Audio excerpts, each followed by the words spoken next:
kawasan Tenaga Baru 4 Malang, inilah 107,9 FM Suara Sangkakala, The Voice of Restoration. Berjumpa lagi dengan saya, Pastor Kuku, dalam program Dunia Firman atau Dufan. Nah, kali ini, God's Beloved, saya akan sharing tentang Christ-like attribute atau tanda-tanda atau ciri-ciri atau pertanda gitu ya, keserupaan dengan Kristus. Christ-like, serupa dengan Kristus, keserupaan dengan Kristus. Nah, atributnya itu apa? Tanda-tandanya itu seperti apa? Sebetulnya mudah sekali kita mengenali tentang tanda-tanda serupa dengan Kristus. Sangat mudah. Hanya manusia memandangnya dari sudut pandang orang itu, dari sudut pandangan manusia yang penuh dengan kelemahan, penuh dengan ketidakberdayaan, ketidaksempurnaan, sehingga berkata manusia tidak ada yang sempurna. Betul sekali, manusia tidak ada yang sempurna. Tapi bagaimana bila Tuhan memberi solusi kepada kita, bahwa ketika kita hidup di dunia ini, itu ternyata Tuhan memberikan satu solusi ilahi atau spiritual, heavenly for our problem, for our challenge. Segala sesuatu yang terjadi dalam hidup ini, Tuhan tidak membiarkan kita itu sendiri. Nah, sudah dikatakan bahwa ada namanya integritas. Apa sih integritas? Integritas itu saya melihat di dalam Kamus Besar Bahasa Indonesia itu, dalam kamus. Kalau dalam Kamus Besar Bahasa Indonesia itu kan artinya integritas itu mutu atau tanpa apa adanya orang itu, atau disebut dengan kalau sifat atau keadaan yang menunjukkan kesatuan, yang memiliki potensi kemampuan memancarkan kewibawaan atau kejujuran. Atau integritas itu jujur aja deh, apa yang diomongkan ya itu sesuai dengan kelakuan juga sesuai dengan apa yang diomongkan. Apa yang dalam hati sesuai dengan perkataan, dan perkataan juga yang dilakukan sesuai dengan perkataan dan perbuatan. Integritas. Tapi integritas seringkali juga itu merupakan integrity is doing the right thing when no one is watching. Melakukan sesuatu yang benar tetapi ketika seseorang tidak melihatnya. Nah, ayo kita melihat di Alkitab. Di dalam Bible tentang a Christ-like atau tentang keserupaan dengan Kristus, itu sudah memberikan kita bekal untuk bagaimana kita menjadi pribadi yang punya integritas, yaitu heavenly integrity, integritas surgawi. Dan Tuhan itu sudah berikan kepada kita. Kalau dikatakan engkau tidak berintegritas sebagai anak Tuhan, saya yang tidak terima, saudara. Karena kebenarannya begini. Kita melihat dulu, kita membaca di firman Tuhan, saudara, itu ada di dalam 1 Yohanes 4 ayat yang ke-17, satu ayat saja. Dalam hal inilah kasih kita disempurnakan supaya kita memiliki keyakinan pada hari penghakiman. Karena sebagaimana Dia, demikianlah kita juga di dalam dunia ini. Sekali lagi, yang bagian yang B, 1 Yohanes 4 ayat 17. Karena sebagaimana Dia, as He is, demikian juga kita di dalam dunia ini. So are we in this world. Sebagaimana Dia, sebagaimana Kristus, demikian pula, so are we in this world. Sebagaimana Kristus, Yesus, demikian pula kita di dunia. Loh, itu kan Tuhan. Masa kita sama dengan Tuhan? Tunggu dulu. Kita ngeliat ya.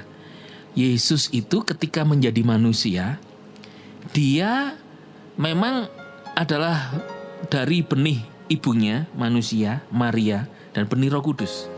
Jadi kayak separuh-separuh gitu ya. Tapi sebetulnya ya gak separuh-separuh juga. Karena kuasa Roh Kudus menyertai Dia. Yesus itu 100% manusia, kayak ibunya, kayak mamanya, Maria. Punya mata, darah, daging, ngantuk, lapar, ya loh. Bisa marah, bisa baik, maksudnya dia punya jiwa, perasaan, pikiran, emosi, kehendak, human. Tetapi dengan benih Roh Kudus artinya bukan saja memperlihatkan Yesus berasal dari surga, tetapi Dia sebagai manusia disertai kuasa dari surga. Hari ini, apa yang membuat Christ-like hidup kita seperti Kristusnya apa? Bukankah hari ini kita orang percaya kepada Yesus, kita dibaptis Roh Kudus, kita terima Roh Kudus. Tubuhmu adalah bukan biasa, tetapi tubuhmu adalah bait Roh Kudus. Your body is the temple of the living God. Berarti ada Roh Kudus di dalam kita. Bukankah itu sudah menyerupai Kristus? Kristus manusia, ada Roh Kudus. Setelah dia dibaptis di Yordan, ada burung merpati sebagai perlambang bahwa dia dipenuhi Roh Kudus, dan Bapa di surga berkata, inilah putra yang kukasihi, dengarkanlah dia. Hari ini ada Roh Kudus di dalam hidup kita. Berarti apa? Christ-like sudah diberikan Tuhan kepada kita. Nah, tinggal bagaimana integritas kita. Apa adanya hidup kita sesuai dengan Kristus Roh Kudus yang tinggal di dalam kita. Nah, itu masalahnya. Makanya banyak orang berkata begini, katanya Kristen kok begini? Katanya orang Kristen kok tidak mengasihi? Katanya anak Tuhan kok kelakuannya kayak setan? Pernah gak saudara mendengar kayak gitu?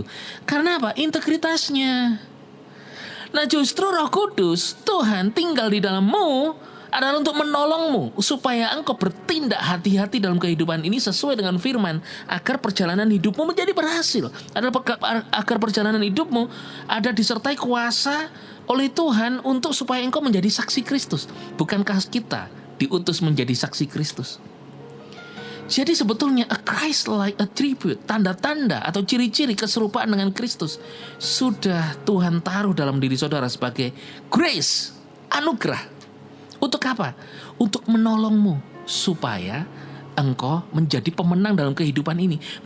Tuhan sudah menebus kita nih. Kita sudah diselamatkan, diampuni. Tapi tujuan Tuhan adalah juga agar kita menjadi keselamatan bagi orang lain, mengampuni orang, dan kita menjadi saksi Kristus, menjadi saksi. Orang gak bisa melihat Kristus Yesus, tapi bisa melihatnya melalui apa yang kita katakan, kita perbuat, sehingga orang memuliakan Bapa di surga melihat perbuatan kita. Tapi kalau seseorang itu, orang Kristen itu sedang jatuh, ya jangan hakimi saudara, tetapi doakan. Nah, Christ-like, Yesus itu suka berdoa. Itulah keserupaan kita dengan Kristus, yaitu ada Roh Kudus di dalam hidup kita. Maka dari itu, Roh Kudus di dalam hidupmu itu dia penolong, menolongmu untuk memiliki buah-buah roh. Buah-buah Roh Kudus, kasih, sukacita, damai, kelemah lembutan, kebaikan, penguasaan diri, dan seterusnya. Supaya engkau dilihat orang, oh baik ya, karena bukan buahmu, tapi dari buah Roh Kudus di dalammu. Wah, anak Tuhan ini gak suka telat ya, tetapi dia orangnya tepat waktu. Nah, itu karena Roh Kudus yang mendorongmu untuk menjadi pribadi yang punya integritas dalam hal waktu, punya integritas di dalam pekerjaanmu. Oh, pekerjaannya baik, suka bekerja dengan baik, suka menolong orang, baik. Dan yang terakhir adalah orang yang punya integritas itu memiliki mujizat. Dorcas, atau disebut dengan Dorcas itu, atau disebut dengan Tabita. Orang dari Yope namanya Tabita, tetapi dia juga disebut dengan Dorcas dari bahasa Yunaninya. Dia orang yang suka berbuat baik dan memberi sedekah, suka berbuat baik. Kemudian dia mati, dipanggilkan Petrus, didoakan hidup. Tabita, bangunlah. Di Kisah Rasul pasal yang 9 ayat 40, Tabita bangun, kemudian dia dapat duduk lagi. Artinya apa? Integritas seorang yang bernama Tabita atau Dorcas ini, dia suka berbuat baik dan terkenal di Yope itu, orang ini orangnya baik, integritasnya baik, tapi kemudian mati. Kemudian Tuhan bangkitkan dia, artinya apa? Tuhan mau ingin melanjutkan perbuatan baiknya. Artinya gini, kalau saudara punya integritas, itu Tuhan menyediakan mujizat dalam hidupmu. Teruskan perbuatan baikmu, karena bila engkau terus berbuat baik, mungkin orang tidak menghargaimu, tetapi Tuhan tidak tutup mata. Dia sanggup memberikan mujizat kepada saudara. Jadi integritas itu selain menolongmu untuk menjadi saksi Kristus, yang kedua adalah menolongmu untuk terima mujizat Tuhan. Biarlah engkau tetap menjadi pribadi yang berintegritas baik. Karena apa? Karena integritas itu artinya, yang terakhir adalah, integritas itu artinya purity, kemurnian. Integritas itu artinya wholeness, keutuhan. Integritas itu adalah orang yang memiliki virtue, kebaikan. Biarlah kebaikan hatimu, mulutmu sama dengan perbuatanmu. Karena apa? Virtuous people are spiritually clean and pure. Clean and pure itu bicara integrity. Jadi orang yang baik, orang yang berbudi luhur gitu ya, orang yang baik adalah orang yang bersih dan murni secara rohani.